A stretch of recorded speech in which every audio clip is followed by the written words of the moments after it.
legacy still stands. Naye ate kusawe ndwachi watu discussing a debate enene eri kumu focusing omulamu. Kitegeeza radio akyali w'amaanyi okuyisizaako ekintu kyonna. Wow.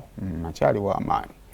Game tujambuse tetwekwata nnyo ku bisubi tetwesigama nnyo ku ebya legacy and respect ebyo byo tubimanyira tubiwulira and there are days we are supposed to respect and recognize radio's legacy.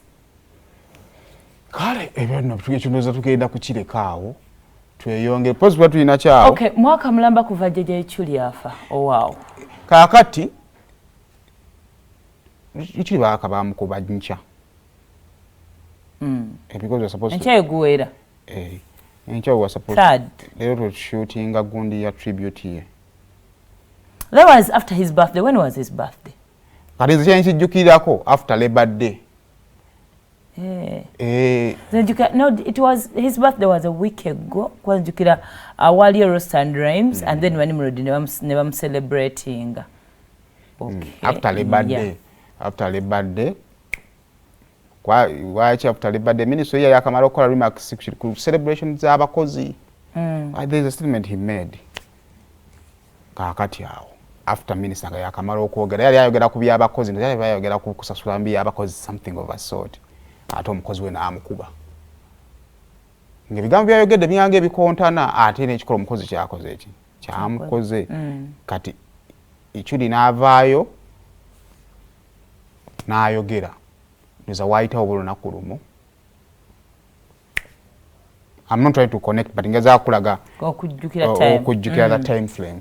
So, bintu bingi omanya abantu bakufa kati era kyo kiddamu ne connectinga ne radio. Ti omuntu bwagenda ekisoka bata ebikola biba bikomye. Byakomako biba bikoleshize eki biba bikomyeko. Kakati abantu batandika basizinga obutabamu baako na buzibu.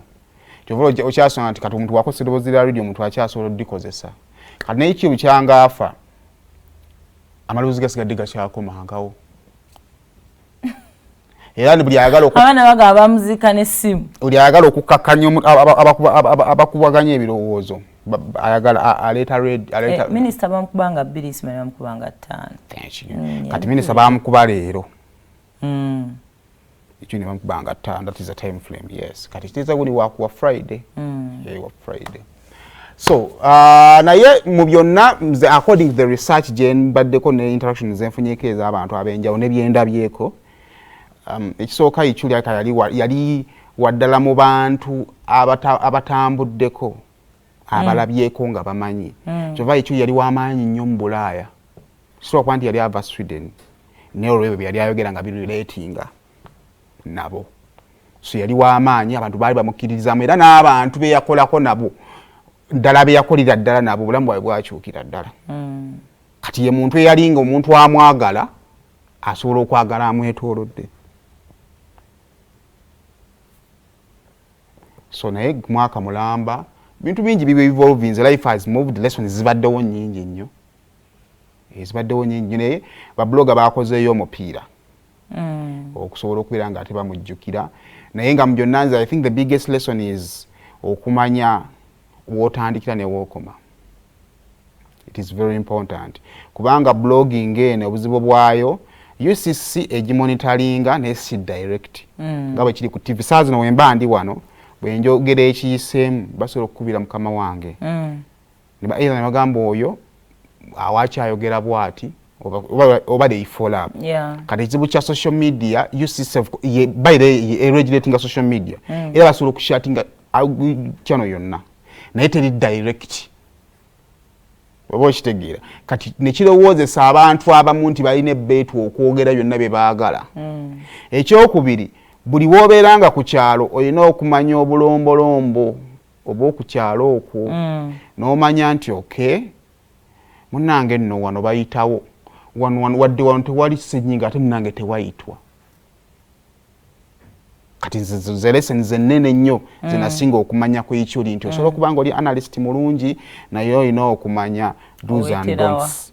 Nti wano kyova nti ojjasanga no mu Uganda nti mu mawulire g'e Uganda President Museveni nange bamuyingira nga bwe baagala ate nange omuntu n'agenda nakyo ne family tumala gajiyingira kakati gwe tuva tobereyo ngoli analyst mpya noga kati nze kyenjagala okyusa we batakwata wenjaga okwaata andetaka pya so it is very important wakati mu kutambuza facts ne bifanagana ko webityo ekyokubiri nze lesson yange ndaje nayiga mu Ichuli nti okwogera kuno kutwetagisa nga tuli balamu